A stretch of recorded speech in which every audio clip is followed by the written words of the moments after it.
Hi అండి. నేను ఈరోజు అన్నంలో ఏం చేశానో చెప్పుకోండి.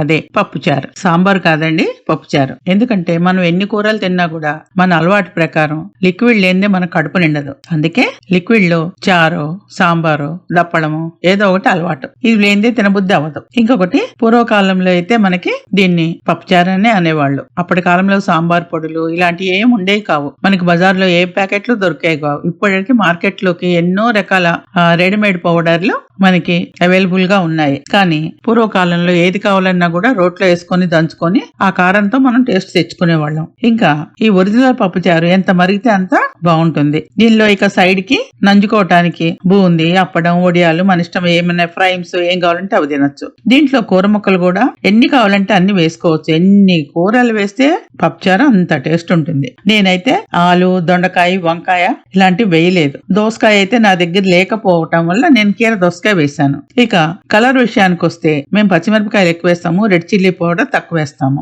మీకు రెడ్ కలర్ కావాలి అనుకుంటే ఎర్రకారం ఎక్కువ వేసుకోండి, పచ్చిమిరపకాయలు తక్కువ వేసుకోండి. ఇంకా మా చిన్నప్పుడైతే మా నాయనమ్మలు బొగ్గుల పొయ్యిల మీద రాతి చిప్పల్లో ఈ పప్పు కాచి పప్పు మొత్తము ఆ రాతి చిప్పల్లోనే వండి దాంట్లోనే పప్పు చారు అన్ని చేసేవాళ్ళు. అవి ఆ టేస్ట్ ఇప్పుడు ఈ కాలంలో ఇక లేదు. ఎందుకంటే ఆ రాతి చిప్పలు లేవు, ఆ క్వాలిటీ ఉన్న కందిపప్పు లేవు. మనకి ఏవి దొరికితే వాటితో తినాల్సిందే. ఇక నా పప్పుచారులో 2 రకాల తాలింపులు వేస్తాను. నేను 2 సార్లు వేస్తా తాలింపులు. మొదట నూనెతో వేస్తాను, ముక్కలన్నీ వేసి పులుసు పోస్తా. మొత్తం పూర్తిగా మరిగిపోయిన తర్వాత మంచి వాసన వస్తున్నప్పుడు మళ్ళీ 2వ తాలింపు వేస్తాను. అప్పుడు మాత్రం నెయ్యి తాలింపు వేస్తా. ఇట్లా మీరు కూడా ఒకసారి నేను చేసిన పద్ధతిలో ఒకసారి చేసుకొని తిని రుచి చూసి దాని యొక్క ఆ రుచిని ఆస్వాదించుతారని కోరుకుంటున్నాను. ఇక ఆలస్యం లేకుండా మనము పప్పుచారు ఎలా చేయాలి, ఏమేం పదార్థాలు కావాలనేది చూద్దాం. ఓకేనా? పదండి మరి. ఇక పప్పుచారుకి కావలసిన పదార్థాలు చూద్దాము. 1 కప్పు కందిపప్పు, 1 గరిట ఆయిల్, 2 స్పూన్ల నెయ్యి, ఎండుమిరపకాయలు 4-5, మినపప్పు 1 స్పూను, ఆవాలు 1 స్పూను, జీలకర్ర 1 స్పూను, మెంతులు 5 లెక్కబెట్టి వేసుకోండి, ఇంగువ కొద్దిగా, కరివేపాకు ఎక్కువగా, ఉల్లిపాయ ముక్కలు 1 కప్పు, మునగకాడలు 1 కప్పు, క్యారెట్ ముక్కలు 1 కప్పు, బెండకాయ ముక్కలు 1 కప్పు, కీర దోసకాయ ముక్కలు 1 కప్పు, నిలువుగా కట్ చేసిన పచ్చిమిరపకాయలు 10-15, రుచికి సరిపడా ఉప్పు, పసుపు, కరివేపాకు, రెడ్ చిల్లీ పౌడర్ 1/2 స్పూను, కొద్దిగా బెల్లం ముక్క, కొత్తిమీర, పెప్పర్ పౌడరు, చింతపండు పులుసు 1 లీటర్ నీళ్లకు సరిపడా. పులుపు మీ ఇష్టం ఎంత కావాలో అంత వేసుకోండి. ఇవి దీనికి కావలసిన పదార్థాలు. ఇక తాలింపు మాత్రం నేను 2 సార్లు వేస్తాను. ముందు ముక్కల కోసం ఒకసారి వేస్తాను, పూర్తిగా తయారైన తర్వాత మళ్ళీ పప్పుచారు తాలింపు వేసేసి స్టవ్ ఆఫ్ చేస్తాను. ఇలా 2 సార్లు వేస్తాను. అందుకని మీకు ఒకసారి ఆయిల్ వేస్తాను, ఒకసారి నెయ్యి వేస్తాను. ఎండుమిరపకాయ, మినపప్పు, ఆవాలు, జీలకర్ర, ఇంగువ, కరివేపాకు అన్ని 2 సార్లు వేయాలి. ఇవన్నీ సగం ఒకసారి, సగము 2వ తాలింపులోకి ఇలా వేసుకోవాలి. ఇవన్నీ రెడీ పెట్టుకొని పప్పుచారు తయారు చేసుకుందామా? మరి పప్పుచారు ఎలా తయారు చేయాలో చూద్దాము. 1 కప్పు కందిపప్పు చక్కగా 1కి 2 చొప్పున నీళ్లు పోసి 1 అరగంట నానబెట్టి మంచిగా 5-6 విజిల్స్ వచ్చిన తర్వాత పప్పు పక్కన పెట్టండి.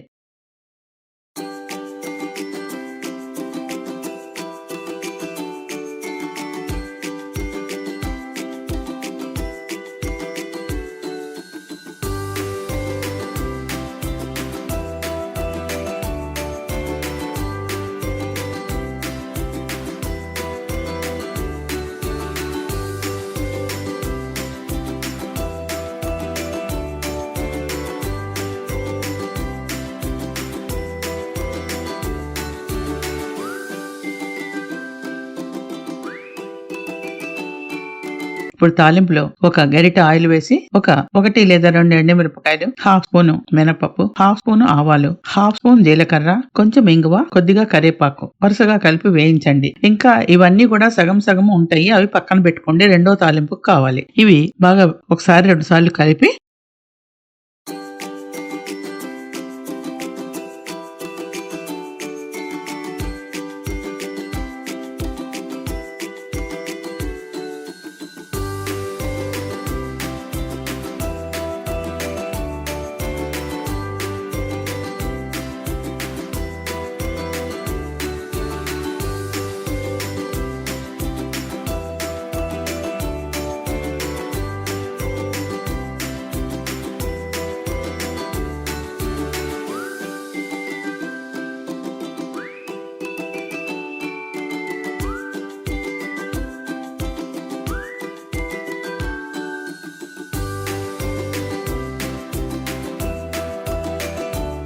ఒక కప్పు ఉల్లిపాయ ముక్కలు వేసి కలపండి. తర్వాత మళ్ళీ మునగకాడలు ముక్కలు కూడా వేసి ఒక కప్పు కలపండి. తర్వాత క్యారెట్ ముక్కలు వేసి కలపండి. మధ్యలో మూత పెడుతూ తీస్తూ ఉండండి. బెండకాయ ముక్కలు కూడా ఒక కప్పు వేసి కలపండి. ఒక కప్పు కీర దోసకాయలు వేయండి. నిలువుగా కట్ చేసిన పచ్చిమిరపకాయలు 12, 15 వేసి మళ్ళీ ఒకసారి కలపండి.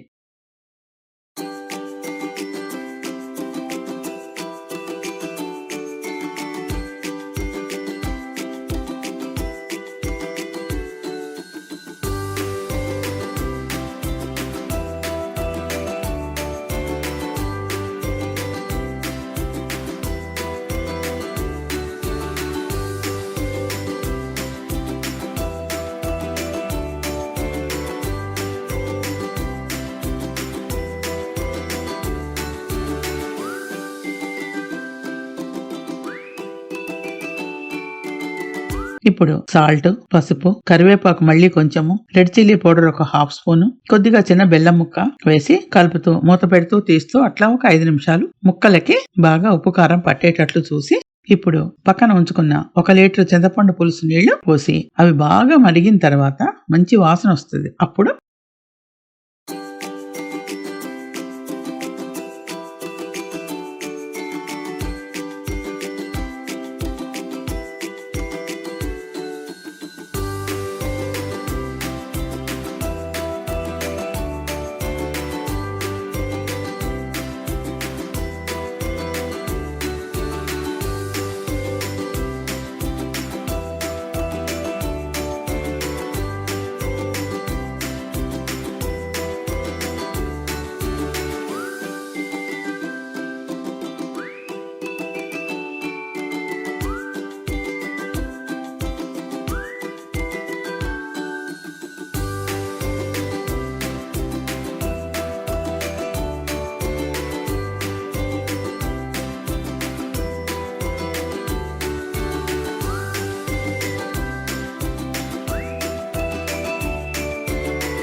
మూత తీసి మళ్ళీ కలుపుతూ మరుగుతూ ఉన్నప్పుడు మనం వెనుపుకున్న పప్పు ఉంటుంది కదా, అది మొత్తము వేసి బాగా కలపండి. మళ్ళీ మెరగబెట్టండి.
తర్వాత ఒక 1/2 స్పూన్ పెప్పర్ పొడి వేసి కొత్తిమీర వేసి ఆఫ్ చేసి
రెండవ తాలింపు మళ్ళీ వేసుకోండి. ఇప్పుడు నెయ్యి వేసుకోండి. నెయ్యి తాలింపులో కొద్దిగా ఒక 6 మెంతులు కూడా లెక్క పెట్టుకొని వేసుకోండి. ఒక 2 ఎండుమిరపకాయలు, మినపప్పు కొంచెం, ఆవాలు కొంచెం, జీలకర్ర కొంచెం, ఇంగు కొంచెం, కరివేపాకు కొంచెం ఇవన్నీ వేసి ఆ రెండో నెయ్యి తాలింపు కూడా పప్పుచారులో వేసి పప్పుచారు మూత పెట్టి